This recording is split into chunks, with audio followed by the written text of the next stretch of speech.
नमस्ते मित्रों। सुन मेरे हिंदू रे इस नाम के मेरे चैनल में मैं आनंद रजत दीक्षित आप सभी का हार्दिक स्वागत करता हूँ। आज आपने जैसे शीर्षक देखा कि द प्रिंट में मेरे विश्लेषण पर मुहर लगा दी। और ये विश्लेषण कौन सा है? तो ये विश्लेषण आपको मिलेगा अपने डिस्क्रिप्शन बॉक्स में, इसके लिंक दे रहा हूँ। ये मैंने 14 अप्रैल को संगम टॉक्स पर एक भाषण दिया था, एक टॉक दिया था, जहाँ मैंने कहा था कि भारत के भाईजान को मोदी जी से क्या मसला है।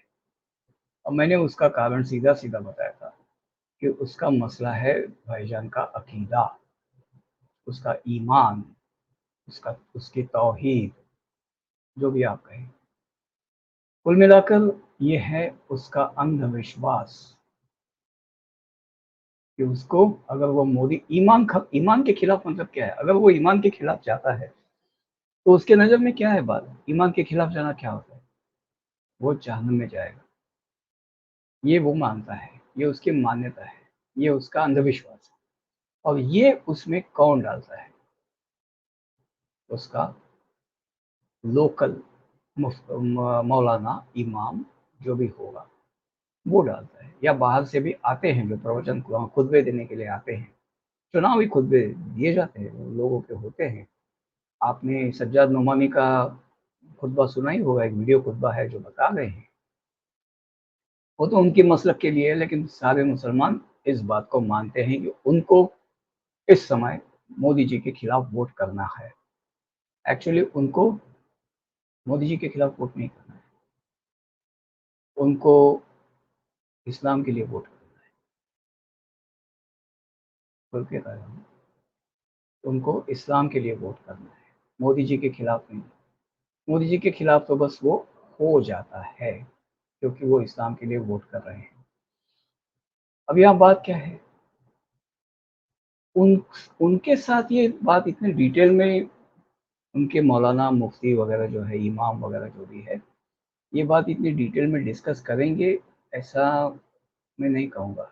मुझे नहीं लगता वो इतने डिटेल में डिस्कस करेंगे, शायद ना भी करें। लेकिन मसला यही है कि मोदी जी जो हैं, वो भले ही भारत को हिंदू राष्ट्र बनाए ना बनाए, वो अपने कार्यकाल में या खुद रहते हुए भारत को दारुल इस्लाम बनने नहीं देंगे। दारुल इस्लाम क्या है? इस देश पर इस्लाम की हुकूमत आना, मतलब गजवाए हिंद का सक्सेस। तो पीएफआई का एक प्लॉट तो अभी अभी एनआईए ने तो बाहर ला ही दिया, उसको 1 साल हो गए, पीएफआई बैन भी हो गई। वैसे तो ये पीएफआई, उसके पहले सिमी या जो भी नाम आप ले लेते ना, ये सभी छिपकली की पूंछ होती है। मतलब छिपकली जो होती है ना, आप उसके पीछे झाड़ू लेके दौड़ो और करो तो छिपकली खुद ही अपनी पूंछ तोड़ देती है। और वो पूंछ ऐसे ऐसे ऐसे गिर के आपका ध्यान भटका देती है। आपको लगता है कि छिपकली मर गई, आपका पटका उसे लग गया और वो आपका आपका ध्यान आकृष्ट कर लेती है वो बिलबिलाती पूंछ। असल में पूंछ को कुछ नहीं हुआ था, ये छिपकली का डिफेंस मैकेनिज्म है, छिपकली भाग जाती है। इनके सभी ये संगठन जो बैन हो चुके हैं, ये सभी छिपकली की पूंछे हैं। और आप एक बात जान लीजिए, छिपकली को नई पूंछ आ जाती है। तो इसी तरह से तो सिमी है या पीएफआई है या उसके पहले और कुछ था, इसके बाद में और कुछ होगा, ये सभी आते रहते हैं।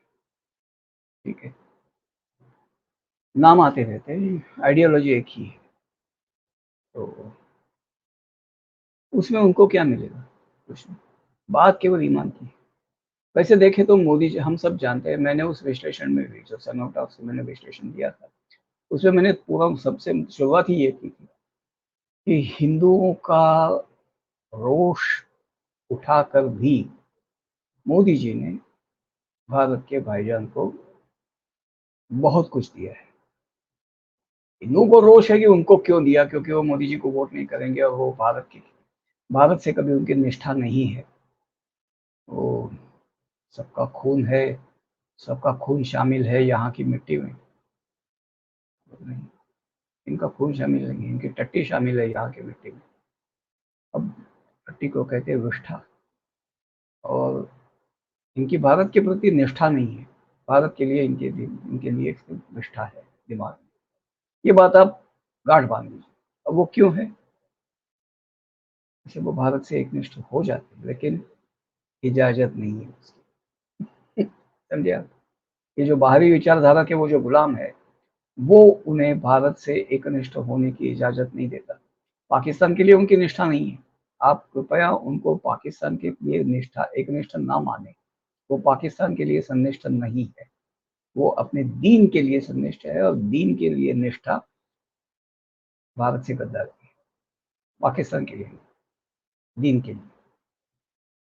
क्योंकि उनको भारत पर दीन की हुकूमत लानी है, और उनको मतलब ये तो मौदूदी की जो तफसीर है कुरान की, उसमें सूरह 9 आयत 60 जो ज़कात की आयत है, वहाँ तो मौदूदी ने क्लियर कट लिखा है कि ज़कात का एक हिस्सा उनके लिए भी होना चाहिए जो निज़ाम को तब्दील करने में लगे हों। निज़ाम मतलब सरकार, उसको बदलने में लगे हों, भले ही असलहे के साथ, शस्त्रों के साथ।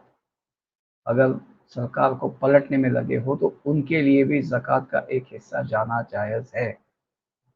6 हिस्से बताए वहाँ, उसमें एक हिस्सा ये भी है। और वो भी है कि जो बाहर से उस काम के लिए आए हो, तो भले अपने बड़े घर के हो, खाते पीते घर के हो, उनको पैसे की कोई ज़रूरत नहीं, लेकिन जब वो आपके यहाँ आते हैं, मुसाफिर है आपके यहाँ, तो आपको उनका खर्चा भी उठाना चाहिए। उसके लिए भी ज़कात का एक हिस्सा है। मतलब जो पाकिस्तान से या और कहीं से ट्रेंड टेररिस्ट बाहर से आते हैं, या किसी प्रदेश में दूसरे प्रदेश से कोई टेररिस्ट आता है, तो उसका खर्चा उठाना लोकल लोगों की ज़कात से जाता है। ये बातें आपको पता होनी चाहिए। कुल मिला के बात यही है कि आपको हमें हमारे वोट की कीमत समझनी चाहिए। आलस नहीं चलेगा, जाना पड़ेगा। समझ रहे हैं बात को? समझे तो बेहतर है। ये मत समझिए कि मैंने एक वोट नहीं दिया तो क्या फ़र्क पड़ेगा। एक वोट से भी चुनाव हारे गए हैं। एक कोई वीडियो मैंने देखा, वहाँ वो आदमी बता रहा था कि एक-एक वोट से कहाँ चुनाव हारा गया। अभी वहाँ पे उसके कारण क्या हुआ वो तो उसके डिटेल में नहीं जा रहा है, लेकिन आप ये समझ लीजिए कि चुनाव हार जाने से आपके साथ क्या होगा। आपको अपना वोट डालने के लिए आप नहीं गए, तो वो वोट एक वोट से अगर हारे तो आपको ये ना लगे, ये ना समझ में आए कि वोट कितना महँगा पड़ा, वोट न देना कितना महँगा पड़ा, ये बाद में समझ आएगा। तो अवश्य जाइए वोट कीजिए।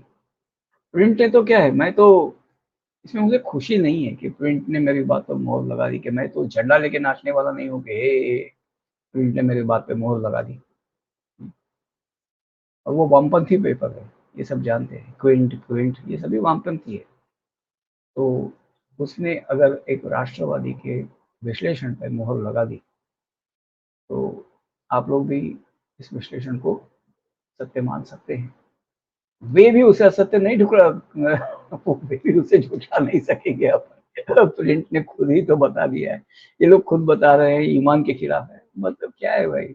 और कुछ बताना बाकी है क्या? तो सोए तो नहीं हो। मैं ये नहीं कहूँगा कि जागो, कल भागो नहीं हो इसके लिए, जाओ और वोट करके आओ। आप समझ गए ना? ये मत समझिए कि सैटरडे आया है तो कहीं पिकनिक ले, नहीं, नहीं। कभी कश्मीरी निर्वासित शरणार्थी वगैरह जो है ना, उनके कैंप्स के वीडियोस वगैरह मिले तो देख के आइए, देख लीजिए किस तरह से रहना पड़ता है। खुद को उनकी जगह रख के देख लीजिए, वैसी हालत नहीं चाहिए ना। तो वोट कीजिए, ज़रूर वोट कीजिए। बस धन्यवाद, इतना ही कहना है। भारत माता की जय। जय हिंद। माँ काली इस देश की रक्षा करें, आप सबको सुखी रखें। वोट करो।